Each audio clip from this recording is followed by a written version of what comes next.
देवधर ने कहा है कि समय आने पर अमावस के इस अभिशाप से तुम्हें छुटकारा मिल ही जाएगा। और बाबा देवधर की वाणी कभी असत्य नहीं होती। कस्तूरी, बेटी सदा पराया धन होती है और एक न एक दिन उसे अपने घर जाना ही है। अब इस धन को हम उसे सौंप देंगे जिसका इस पर पूर्ण अधिकार है। एक बार रूपनगर के कारागार में बंधक रहने के पश्चात क्या तुम दोबारा उस नर्क में जाना चाहोगे? कर्तव्य के लिए मृत्यु को अपनाना हम अपना धर्म समझते हैं वनराज। कस्तूरी के मुख पर प्रसन्नता देखकर हम फूले नहीं समा रहे हैं। बस वनराज के आते ही हम कस्तूरी के हाथ पीले करके उसे आपको सौंप देंगे और उसके पश्चात हम स्वयं भी इस दुनिया से मन हटाकर अपना पूरा ध्यान ईश्वर की भक्ति पर केंद्रित कर देंगे। विजेंद्र प्रताप सिंह के भाई सूर्य प्रताप को हमारे सैनिकों ने अपने चुंगल में ले लिया है। हमारे गुप्त कार्यों पर अपनी दृष्टि रखना बंद कर दो नागराज, ये हमारी अंतिम चेतावनी है। तुम दुर्गेश्वरी को ये संदेश पहुंचा दो कि वो रणवीर सिंह के चाल में ना फंसे।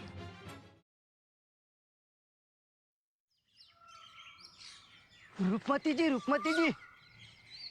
अरे रूपमती जी, महल छोड़कर यहाँ नदी के किनारे क्या कर रही हैं आप? महल में बैठे बैठे हमारा समय ही नहीं कट रहा था। ये आप क्या कह रही हैं रूपमती जी? अभी अभी परमवीर सिंह नागराज के ऊपर क्रोधित हो रहे थे। नागराज थर थर कांप रहा था और आप कह रही हैं कि महल में कोई कार्य नहीं है। परमवीर सिंह भला नागराज पर इतना क्रोधित क्यों हो रहे थे? और नागराज से ऐसी क्या भूल हो गई जो वो इतना क्रोधित हो गए? नागराज परमवीर सिंह और मंत्रियों की गुप्त योजनाओं को चुप चुप कर सुनता है रूपमती जी। अरे चंगू, नागराज के पास कोई कार्य नहीं है।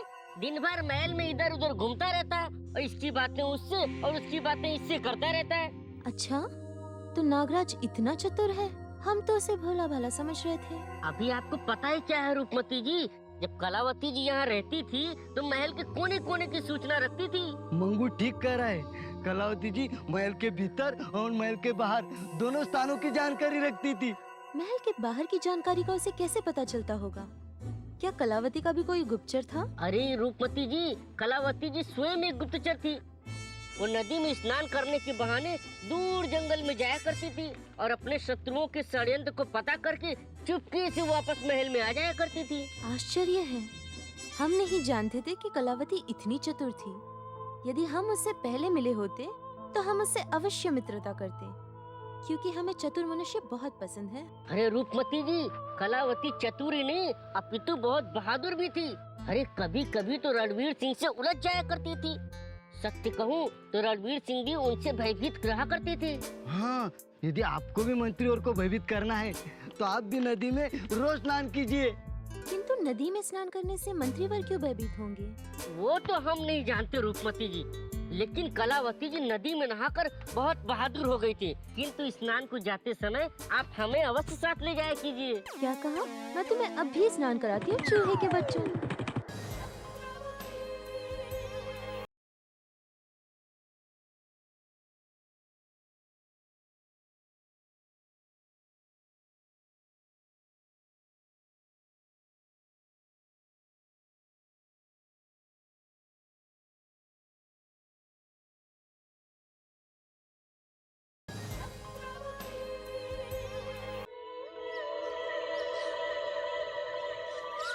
अरे मंगू, ये देखो अपने सरकार नेत्रों को मलते हुए आ रहे हैं। हाँ, जैसे कि अपने सरकार रो रहे हैं।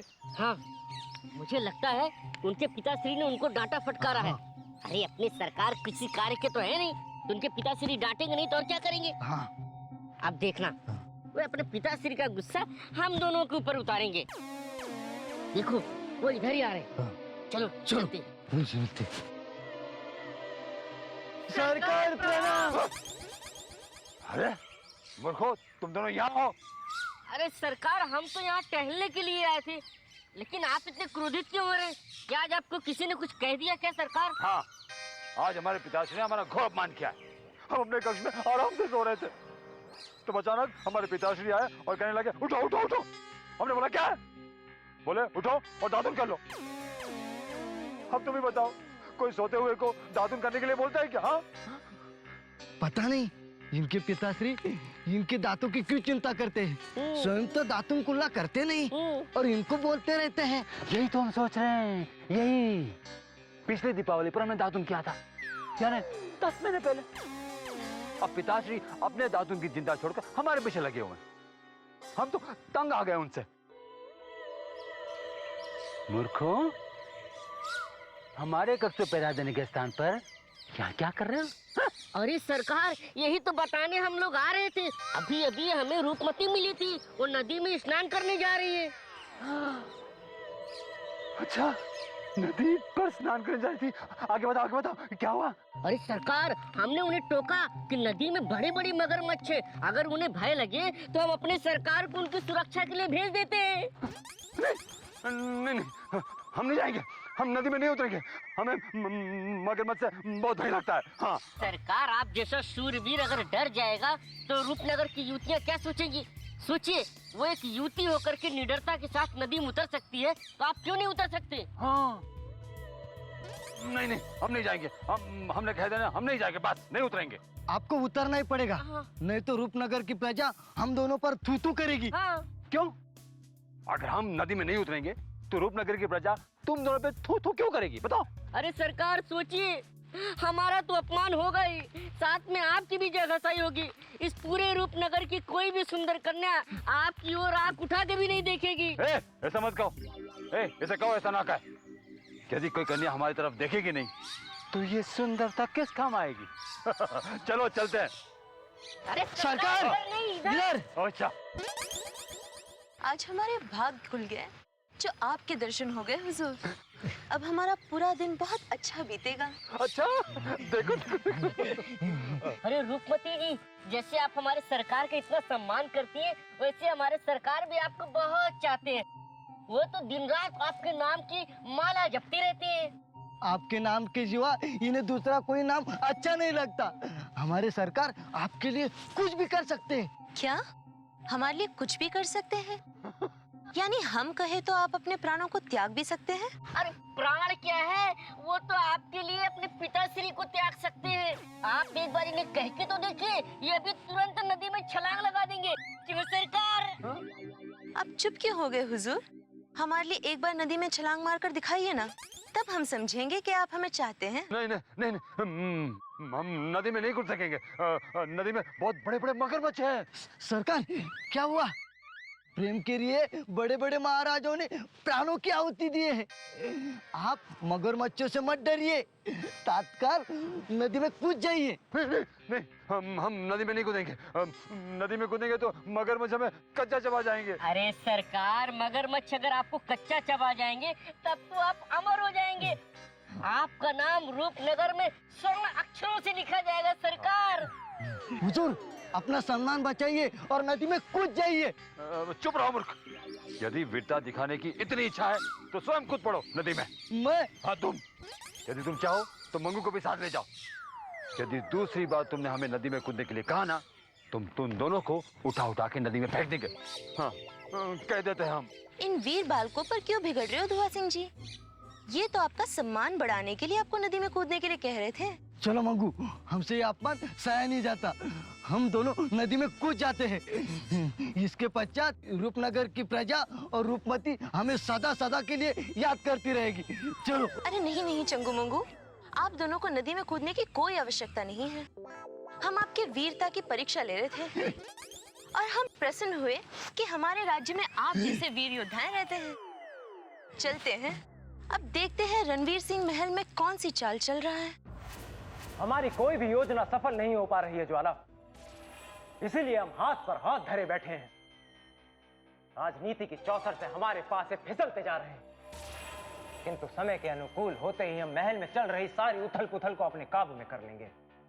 तुम व्यर्थ ही हम पर क्रोधित हो रही हो। इतनी समझ तो हमें भी है कि हमें कब क्या करना है।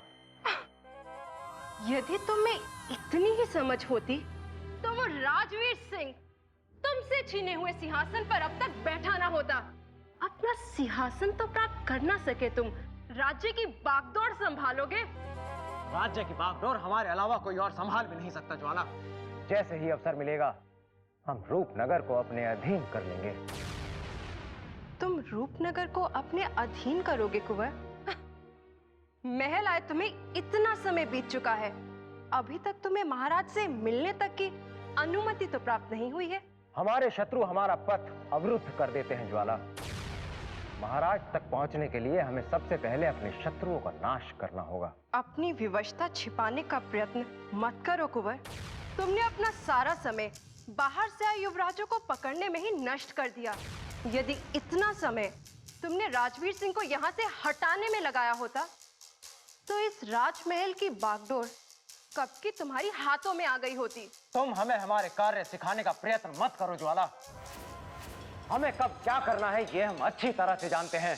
तुम कुछ भी नहीं जानते। आज तुम एक भटके हुए युवराज सूर्य प्रताप सिंह को बंदी बनाकर खुशियां मना रहे हो। अरे राजवीर सिंह से गद्दी प्राप्त की होती तो हमें भी प्रसन्नता होती। हमें तो लगने लगा है कि हम तुम्हारे साथ रहकर अपना भी समय नष्ट कर रहे हैं। तुमसे बड़ा योद्धा तो राजवीर सिंह है। ज्वाला, तुम हमारे सामने ही हमारा अपमान कर रही हो। यदि राजवीर सिंह तुम्हें इतना ही पसंद है तो तुम उसी के पास चली जाओ। हमने तुम्हें कभी नहीं रोका और जीवन भर उस राजवीर सिंह की दासी बनकर उसकी सेवा करते रहो। यदि हमने राजवीर सिंह से मित्रता का हाथ मिला लिया तो वो दिन तुम्हारे लिए इस महल का अंतिम दिन होगा कुंवर। याद रखना, ज्वाला एक आग है। यदि इस आग को हवा देने का प्रयत्न करोगे तो खुद को भस्म कर बैठोगे। ज्वाला, तुम रणवीर सिंह को भयभीत करने का प्रयत्न कर रही हो। तुम उस रणवीर सिंह को धमका रही हो जिससे आज भी पूरा रूपनगर कांपता है। धमकी नहीं दे रहे कुंवर, तुम्हें चेतावनी दे रहे हैं। यदि तुम और परमवीर सिंह हमसे छिप छिप कर योजनाएं बनाते रहे तो हम तुम्हारा साथ नहीं दे पाएंगे। हमें तुम्हारे साथ की कोई आवश्यकता भी नहीं है। हम अपनी लड़ाई स्वयं लड़ना जानते हैं और यदि तुम्हें हमारा साथ पसंद नहीं है तो चली जाओ यहां से।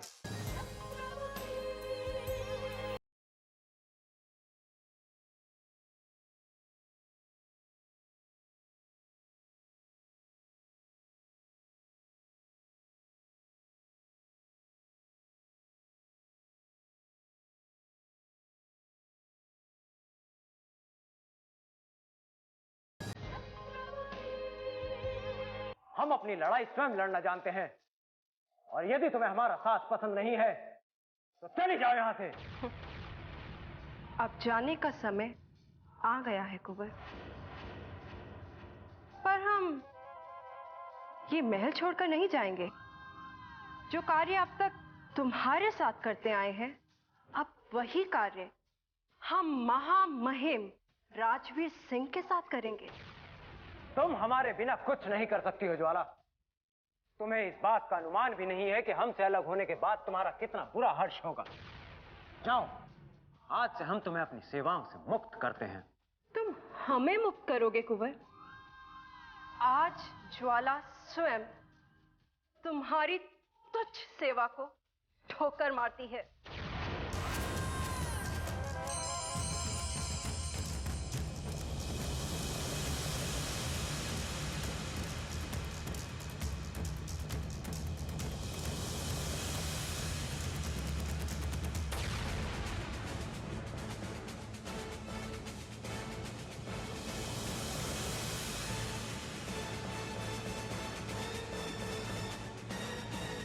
ज्वाला,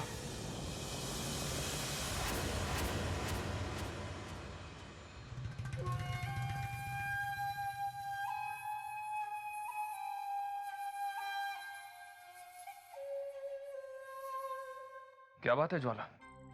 आज तुम बहुत क्रोधित दिखाई दे रही हो। ज्वाला का अर्थ तुम समझे ही नहीं नागराज, अन्यथा ये प्रश्न हमसे नहीं करते। मैं को समझा नहीं। तुम ना ही समझो तो तुम्हारे लिए बेहतर होगा। महल में चल रही इस राजनीति ने हमें बहुत चिंतित कर दिया है।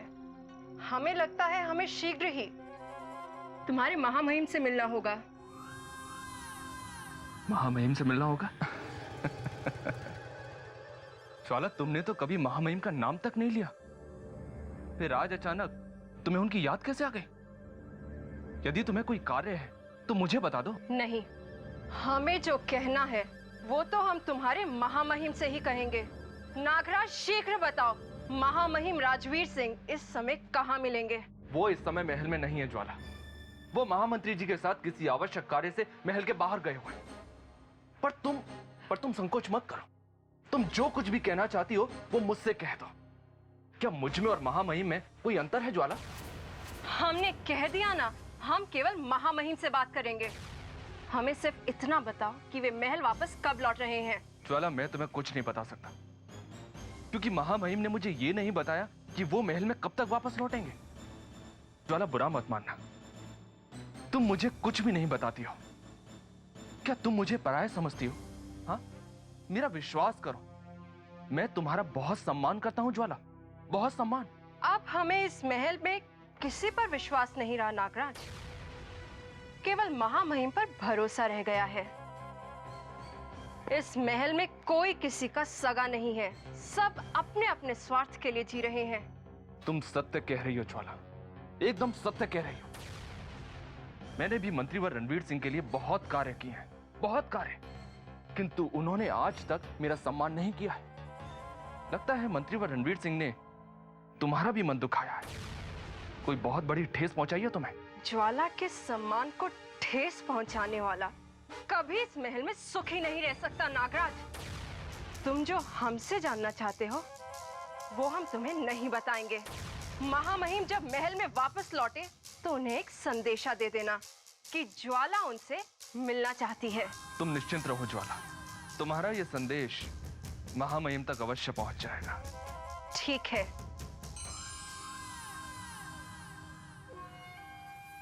ज्वाला और मंत्रीवर रणवीर सिंह के बीच अवश्य ही कोई मनमुटाव हुआ है, इसलिए ज्वाला महामहिम से भेंट करना चाहती है। इस अवसर का लाभ उठाना होगा अवश्य। यदि ज्वाला हमसे मिल गई तो मंत्रीवर रणवीर सिंह और उनके भाई परमवीर सिंह का तख्ता पलट जाएगा।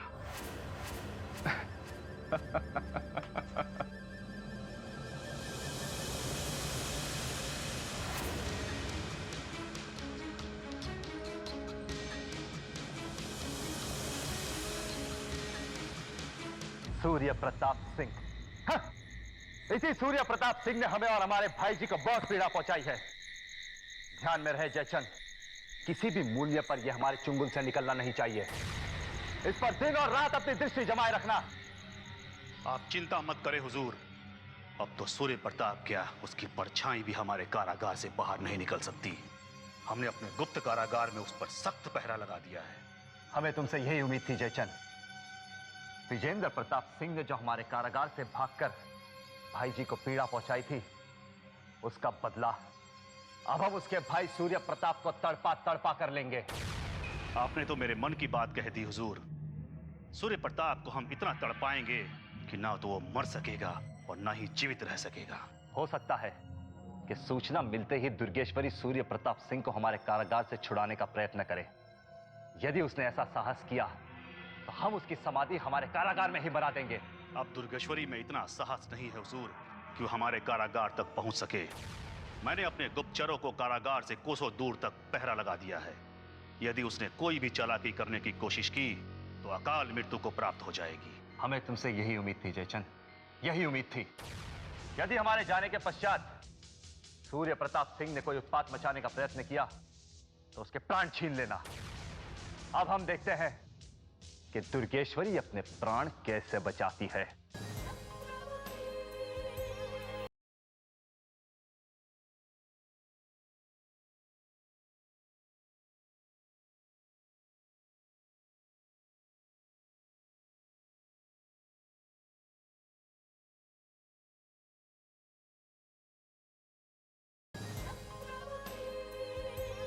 सूर्य प्रताप को बंदी बनाकर रणवीर सिंह ने हमें ललकारा है। अगर यह सूचना सही है तो उसने अपनी मौत को पुकारा है। अवश्य हमारे भाई को छल कपट से फंसाया गया है, अन्यथा सूर्य प्रताप सिंह जैसे योद्धा को इतनी आसानी से रणवीर सिंह अपने वश में नहीं कर सकता। तुम सही कह रहे हो कुंवर। सूर्य प्रताप की शक्ति को मैंने अपनी आंखों से देखा है। वो अकेले ही रणवीर सिंह के सैनिकों को नष्ट करने में सक्षम है। अवश्य अवश्य उसके साथ छल हुआ है। रणवीर सिंह बहुत ही दुष्ट और कपटी इंसान है। अपनी लालच के लिए वो किसी के साथ भी छल कर सकता है, किंतु यह समय हाथ पर हाथ धरे रखने का नहीं है। हमें तत्काल रूपनगर जाकर रणवीर सिंह के कारागार से सूर्य प्रताप को छुड़वाना होगा। हाँ दुर्गेश्वरी, हम रणवीर सिंह की कारागार उसी पथ से जाएंगे जहाँ से हम भाग निकले थे। ठीक है कुंवर, वो पथ को आप भूले नहीं है ना? यदि वो पथ तुम्हें याद है तो रूपनगर हम शीघ्र ही पहुंच जाएंगे। इस समय केवल हमें अपने भाई की चिंता सता रही है। रणवीर सिंह की कारागार में हमने बहुत कष्ट भोगे हैं और हम ये नहीं चाहेंगे कि हमारे भाई को कोई भी कष्ट उठाना पड़े। अब हमें तत्काल सूर्य प्रताप को छुड़ाने की योजना बनानी चाहिए, क्योंकि रणवीर सिंह हमें फंसाने की योजना अवश्य बना रहा होगा। डाकू दुर्गेश्वरी को पकड़ने के लिए हमें विशेष योजना बनानी होगी। हमें इस बात का ख्याल रखना होगा कि उसे पकड़ने के लिए हमें रूपनगर के जंगलों के भीतर ना जाना पड़े। ये आप क्या कह रहे हैं भाई जी? यदि दुर्गेश्वरी ने अपने प्राणों के भय से आत्मसमर्पण नहीं किया तो अवश्य हमें जंगल जाकर उस पर आक्रमण करना ही होगा। नहीं परमवीर, हमें ऐसी चाल चलनी होगी जिसमें फंसकर दुर्गेश्वरी स्वयं रूपनगर के जंगलों को छोड़कर रूपनगर की सीमा में आ जाए। आपकी रणनीति सटीक है हुजूर। हमें तत्काल रूपनगर से लगे जंगलों की सीमा पर अपने सैनिकों का जाल बिछा देना चाहिए। मैं आपकी इस रणनीति से सहमत नहीं हूं भाई जी। दुर्गेश्वरी अच्छी तरह जानती होगी कि हम घात लगाए उसकी प्रतीक्षा कर रहे होंगे, इसीलिए वो कभी आमने सामने की लड़ाई में नहीं आएगी। आप ठीक कह रहे हैं हुजूर। हमें बीच जंगल में पहुंचकर जहां से दुर्गेश्वरी के अश्व गुजरते हैं वहां पहुंचकर आक्रमण कर देना चाहिए। बिना चेतावनी दिए अचानक हुए आक्रमण से दुर्गेश्वरी घबरा जाएगी और उसके संभलने से पूर्व ही हम उसे दबोच लेंगे। दुर्गेश्वरी गुप्त मार्ग से आने का प्रयत्न भी कर सकती है, क्योंकि वो जानती है गुप्त मार्ग से आने पर हमारा कोई भी गुप्तचर उसे नहीं देख पाएगा। वो हमारे कारागार पर आक्रमण करके सूर्य प्रताप सिंह को स्वतंत्र कराने की चाल भी चल सकती है। भाई जी, हमें पूर्ण विश्वास है कि दुर्गेश्वरी अपने अश्व के साथ ही आएगी, क्योंकि एक अश्व के बिना डाकू अधूरा होता है। एक डाकू की शान और सुरक्षा अपने अश्व के साथ ही होती है। तुमने अपना निर्णय क्यों बता दिया दुर्गेश्वरी? क्या हम सब लोग इतनी दूर पैदल जा सकेंगे? मैं जानती हूँ वनराज के रूपनगर तक पैदल जाना बहुत ही कठिन है, किंतु और कोई विकल्प ही नहीं। हम अश्वों का उपयोग नहीं कर सकते, क्योंकि अश्वों से जाने के पथ पर रणवीर सिंह और उसके सैनिक घात लगाकर बैठे होंगे। तुम सही कह रही हो दुर्गेश्वरी। तुमने रणवीर सिंह की चाल को समय से पूर्व पहचान लिया है। यदि हम अपने अश्वों पर निकले तो रणवीर सिंह हम पर अचानक हमला करके हमें काफी हानि पहुंचा सकता है। हानि ही नहीं कुंवर, वो हमारा वध भी कर सकते हैं। रणवीर सिंह के गुप्तचर बहुत ही चतुर हैं। यदि हमने अश्वों से जाने का प्रयत्न किया तो उनकी दृष्टि हम पर अवश्य पड़ेगी। इसलिए हमें छिपते छिपाते गुप्त मार्ग से पैदल ही जाना होगा। चलो रूपनगर की ओर प्रस्थान करते हैं। समय हमारे हाथ से निकलता जा रहा है परमवीर। अब हमें अत्यधिक समय व्यर्थ ना करते हुए दुर्गेश्वरी को बंदी बना लेना चाहिए। बताओ परमवीर, तुमने इसके लिए क्या योजना बनाई है? भाई जी, हमें दुर्गेश्वरी की प्रतीक्षा रूपनगर के गुप्त मार्ग पर करनी चाहिए। हमें नहीं लगता कि वो अपने अश्व पर सवार होकर आएगी। अचानक तुमने अपना निर्णय कैसे बदल दिया परमवीर? तुम्ही ने तो हमसे कहा था कि दुर्गेश्वरी अपने अश्व पर सवार होकर आएगी। फिर तुम्हारे विचार में ये परिवर्तन का क्या कारण है? निर्णय बदलना भी हमारी रणनीति का एक हिस्सा है भाई जी। हमें नहीं लगता कि दुर्गेश्वरी हम पर आक्रमण करने का साहस करेगी। सूर्य प्रताप सिंह को बचाने के लिए छिपते छिपाते रूपनगर के गुप्त मार्ग से प्रवेश करने का प्रयत्न करेगी। मुझे भी लगता है कि दुर्गेश्वरी गुप्त पथ से ही आएगी, इसलिए हमें रूपनगर के गुप्त पथ पर ही उनकी प्रतीक्षा करनी चाहिए। तुम दोनों चाहते हो कि हम दुर्गेश्वरी की प्रतीक्षा रूपनगर की सीमा पर नहीं, अपितु रूपनगर के गुप्त पथ पर करें।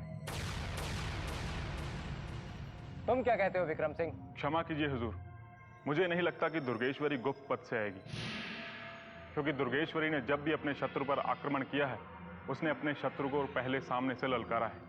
इसलिए वो गुप्त पथ से नहीं बल्कि अपने अश्वों पर सवार होकर सामने से आएगी। तुमने हमारे मन की बात कह दी है विक्रम सिंह। तो फिर निर्णय हो गया है। अब हम दुर्गेश्वरी की प्रतीक्षा गुप्त पथ पर नहीं अपितु अश्वों के आने वाले पथ पर करेंगे। हम अपना जाल उसी पथ पर बिछाएंगे और हमें पूर्ण विश्वास है इस बार दुर्गेश्वरी हमसे बच कर नहीं जा पाएगी। एक बार फिर सोच लीजिए भाई जी, मत भूलिए कि दुर्गेश्वरी एक बहुत चतुर महिला है। हमें चकमा देने का वो भरपूर प्रयास करेगी। दुर्गेश्वरी अब हमें चकमा नहीं दे पाएगी, तुम निश्चिंत रहो परमवीर। अब दुर्गेश्वरी को हमारे हाथों से कोई नहीं बचा पाएगा। शीघ्र अति शीघ्र हम दुर्गेश्वरी की समाधि रूपनगर में बनाएंगे। आपकी इच्छा को कौन रोक सकता है? जैसी आपकी आज्ञा।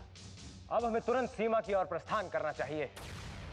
निशाचरी तक हमारा संदेश पहुंचा दो कि जैसे ही उसे दुर्गेश्वरी या उसके ग्रोह की कोई सूचना मिले तो तुरंत हमें सूचित करें।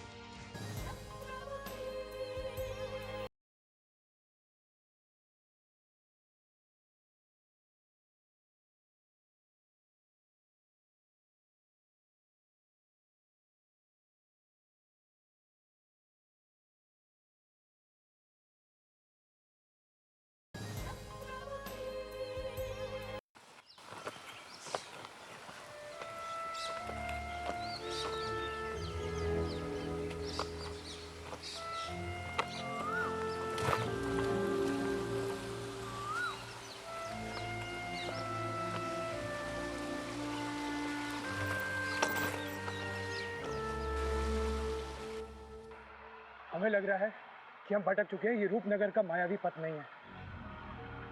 रूपनगर का हर पथ भूल भुलैया है। ध्यान से देखो और याद करो कुंवर, क्या तुम इसी रास्ते से वापस लौटे थे? हमें याद है, हमें अच्छी तरह याद है। ये वो पथ नहीं, उस पथ पर मायावी शक्तियां और खूब सारे जंगली जानवर थे। वहां पर बड़े बड़े वृक्ष भी थे और पीछे एक छोटी नदी बह रही थी। ये ऐसा कुछ भी नहीं। समझ गई, तुम पश्चिम दिशा की बात कर रहे हो, किंतु हम दक्षिण की ओर जा रहे हैं। अच्छा हुआ हमें सही बात पर अपनी भूल का पता लग गया, अन्यथा हम वहीं पहुंच जाते जहाँ से चले थे। मैं ऐसा नहीं होने देती। मेरी जिंदगी बीत गई है रूपनगर के जंगलों में। मुझ पर भरोसा रखो, मैं तुम्हें रूपनगर के गुप्त पथ तक सुरक्षित पहुंचा दूंगी।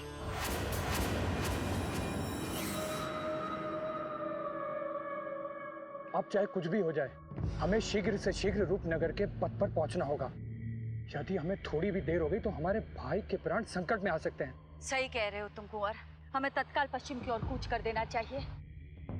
मुझे पूरा विश्वास है शीघ्र ही हम रूपनगर के गुप्त रास्ते तक पहुंच जाएंगे। हाँ। चलो। ये हम क्या देख रहे हैं? दैत्य सम्राट वनराज दुर्गेश्वरी के साथ कहां प्रस्थान कर रहे हैं? दैत्य सम्राट का दुर्गेश्वरी के साथ होने का क्या कारण हो सकता है? तो अब पता लगाना होगा। जय महाकाल।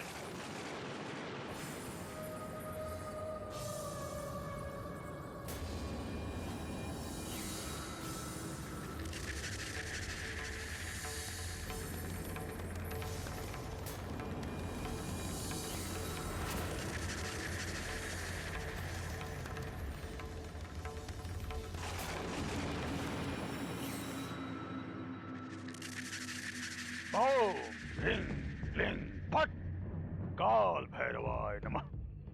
धीरा प्रकट हो, धीरा प्रकट हो, धीरा प्रकट हो। धूम। प्रणाम गुरुदेव, कार्य बताइए। अवश्य, परंतु कार्य बताने से पूर्व हम तुमसे एक वचन लेना चाहते हैं कि तुम हमारे इस गुप्त कार्य को गुप्त ही रखोगी और कभी भी किसी को कुछ भी नहीं बताओगी। मैं वचन देती हूँ, आप जो भी कहेंगे मैं उसे सदा गुप्त रखूंगी। हमें तुमसे यही आशा थी। अब ध्यान से सुनो। दानव सम्राट वनराज डाकू दुर्गेश्वरी के साथ उत्तर दिशा की ओर इस मायावी जंगल में गए हैं। हमें समझ में नहीं आ रहा है, दानव सम्राट एक डाकू के साथ क्यों गए हैं? इसका पता मैं लगा लूंगी, आप चिंता मत कीजिए। कैसे चिंता ना करूं धीरा, कैसे चिंता ना करूं? ये चिंता का विषय है। डाकू दुर्गेश्वरी अपने पूरे गिरोह के साथ निकली है। अवश्य ही कोई गुप्त योजना बनी है। हमें लगता है रूपनगर के इस मायावी जंगल में कोई भयंकर हलचल मचने वाली है। दैत्य सम्राट वनराज और डाकू दुर्गेश्वरी का एक साथ होना कोई बहुत बड़ा अनर्थ कर सकता है। अनर्थ? कैसा अनर्थ गुरुदेव? जानना चाहती हो तो सुनो। डाकू दुर्गेश्वरी इस जंगल की रानी है और वनराज सारे ब्रह्मांड के दैत्यों के सम्राट हैं। यदि इन दो महाशक्तियों का विलय हो गया तो रूपनगर के इस जंगल में प्रलय आ जाएगा। इसीलिए हम जानना चाहते हैं ये दोनों आपस में मिलकर करना क्या चाहते हैं। वो दोनों मिलकर भी आपका कुछ नहीं बिगाड़ सकते, क्योंकि आप महान जादूगर हैं। धीरा, महान जादूगर तो हम हैं ही, परंतु हम दैत्य सम्राट से बड़े नहीं हैं। डाकू दुर्गेश्वरी की हमें कोई चिंता नहीं है, परंतु हाँ, दैत्य सम्राट की चिंता हमें अवश्य है। अचानक दैत्य सम्राट और डाकू दुर्गेश्वरी का जंगल में एक साथ जाना किसी संकट का संकेत है। तुम्हें तत्काल पता लगाना होगा ये दोनों उत्तर दिशा की ओर अचानक किस उद्देश्य से गए हैं। धीरा अति शीघ्र इस रहस्य का पता लगा लेगी। चलती हूँ। प्रणाम। विजयी भव। जय महाकाल। हमें ऐसा आभास हो रहा है रूपनगर के इस मायावी जंगलों में अवश्य ही कोई अनहोनी होने वाली है। कुंवर, क्या हम सही पथ पर जा रहे हैं? हाँ दुर्गेश्वरी, ये पथ हमें कारागार की ओर ले जाएगा। फिर से सोच लीजिए कुंवर, अगर सही पथ से भटक गए हम तो रूपनगर के जंगल में भटकने के बाद सही पथ ढूंढना बहुत ही मुश्किल हो जाएगा। हम इस पथ को अच्छी तरह पहचानते हैं। हमें हमारे भाई से मिलने अब कोई नहीं रोक सकता।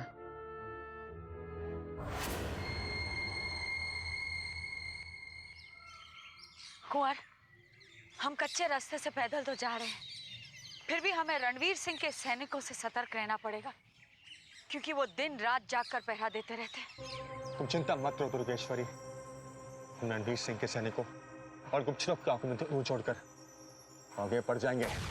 सत्य कह रहे हो तुम। रणवीर सिंह ने हमें बहुत कष्ट दिए। अब निर्दयी रणवीर सिंह को अपने प्राण बचाना बहुत भारी पड़ेगा। दुर्गेश्वरी और उसके साथी रणवीर सिंह से छिपकर रूपनगर जाने की योजना बना रहे हैं। गुरुदेव को तत्काल सूचित करना होगा।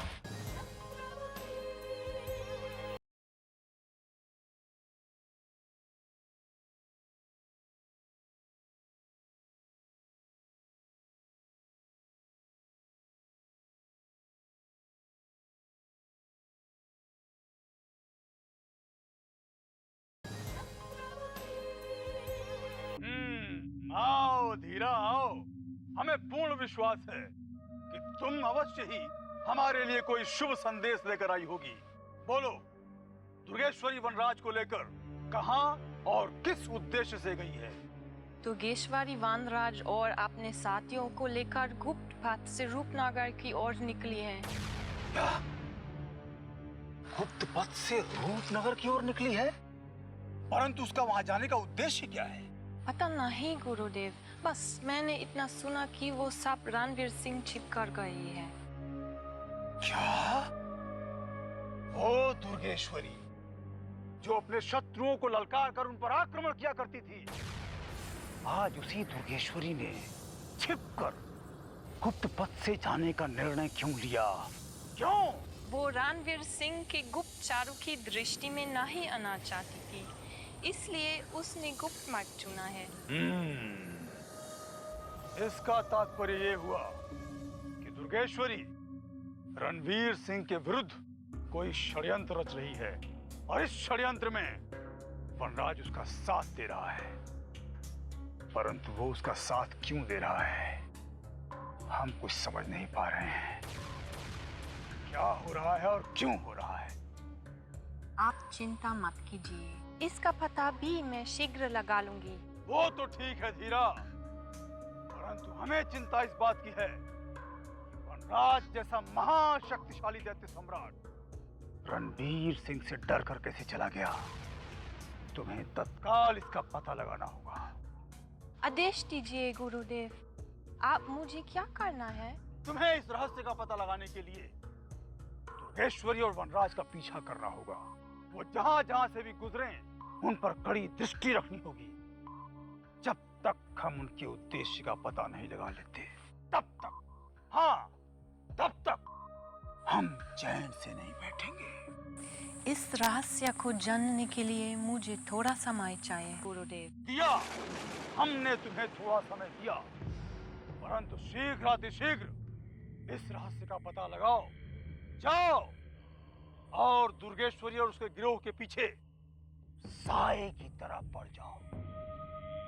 जो आ गया गुरुदेव, चलती हूँ। जय महाकाल। दुर्गेश्वरी और दैत्य सम्राट वनराज का छिप कर जाना, अवश्य ही इसके पीछे कोई विशेष कारण होगा। कारण क्या हो सकता है?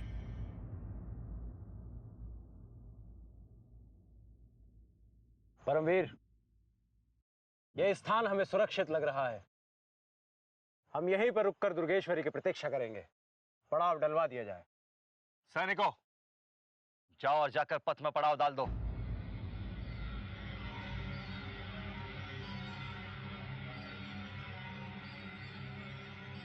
दुर्गेश्वरी के लिए जाल बिछा दिया है परमवीर। दुर्गेश्वरी यहां से आगे नहीं जा पाएगी। आगे का पथ अवरुद्ध पाकर वो वापस लौटने का प्रयत्न करेगी, किंतु हम उसे जीवित नहीं लौटने देंगे परमवीर। अब हमारी प्रतीक्षा समाप्त होने वाली है। दुर्गेश्वरी को हम आसान मृत्यु नहीं देंगे। अब हम अपने अपमान का बदला अवश्य लेंगे। तुम्हारा अपमान हमारा अपमान है परमवीर। जब तक हमारे मन में दबी अपमान की अग्नि शांत नहीं हो जाएगी, हम चैन से नहीं बैठेंगे। तुम ठीक कह रहे हो नागराज। यदि मंत्रीवर ने दुर्गेश्वरी को बंदी बना लिया तो सारे रूपनगर में उनके विजय का ध्वज लहराने लगेगा। हम नहीं चाहते कि मंत्रीवर के हाथों दुर्गेश्वरी बंधक बने। हमें उनको रोकना होगा। सोचो नागराज कि हम मंत्रीवर के पथ में कांटे कैसे बिछा सकते हैं। महामहिम, मेरे पास एक युक्ति है। यदि हम मंत्रीवर को ज्वाला के विरुद्ध कर दें तो मंत्रीवर को निर्बल किया जा सकता है। नागराज, ये तुम कैसी युक्ति लेकर आए हो? ज्वाला मंत्रीवर के बहुत समीप है। वो उनके सबसे विश्वास पात्र मित्र है। फिर तुमने ये कैसे सोच लिया कि वो मंत्रीवर के विरुद्ध कार्य करेगी? महामहिम, ज्वाला मंत्रीवर के विरुद्ध अवश्य कार्य करेगी। मंत्रीवर और ज्वाला में कुछ खटपट हो गई है और वो स्वयं आपसे मिलने के लिए उत्सुक है। हमसे मिलने को उत्सुक? अचानक उसे हमारी याद कैसे आई नागराज? नागराज, अवश्य इसमें मंत्रीवर की कोई चाल है। महामहिम, इसमें मंत्रीवर की कोई चाल नहीं है। मुझे ज्वाला का मुख देखकर ही संदेह हो गया था कि उन दोनों के बीच कुछ अनबन है। आप एक बार उससे मिलकर तो देख लीजिए। हो सकता है कि वो खोटा सिक्का ही हमारे काम आ जाए। नहीं नागराज, हम ज्वाला जैसे चतुर युवती को साथ लेकर कोई संकट उठाना नहीं चाहते। मंत्रीवर और ज्वाला में बात बात पर मन मुटाव होते रहते हैं। जैसे वो लड़ते हैं वैसे एक भी हो जाते हैं। इसलिए हम उसकी सहायता नहीं चाहते। हाँ, लेकिन रूपमती इस कार्य में हमारी सहायता अवश्य कर सकती है। रूपमती? हाँ, रूपमती। रूपमती मंत्रीवर और उनके भाई को पसंद नहीं करती। यदि हम उसे अपने साथ मिलाने में सफल रहे तो हम मंत्रीवर के पर अवश्य काट सकते हैं। महामहिम, ये तो आप ठीक कह रहे हैं। मैंने भी रूपमती को अपनी ओर मिलाने के लिए बहुत पासे फेंके हैं, क्योंकि रूपमती मंत्रीवर और उनके भाई परमवीर सिंह से बहुत चिढ़ती है।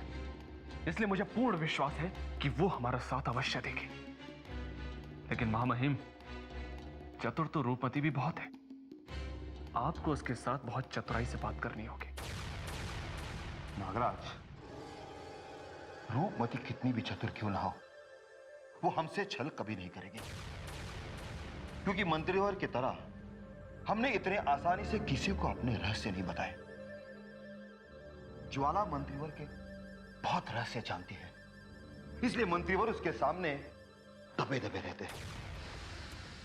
यदि रूपमती ने हमारे सामने अपने पंख फड़फड़ाने का प्रयत्न किया तो हम उसके पंख काट देंगे। नागराज, जाओ और रूपमती से कहो कि हम उससे इसी समय मिलना चाहते हैं।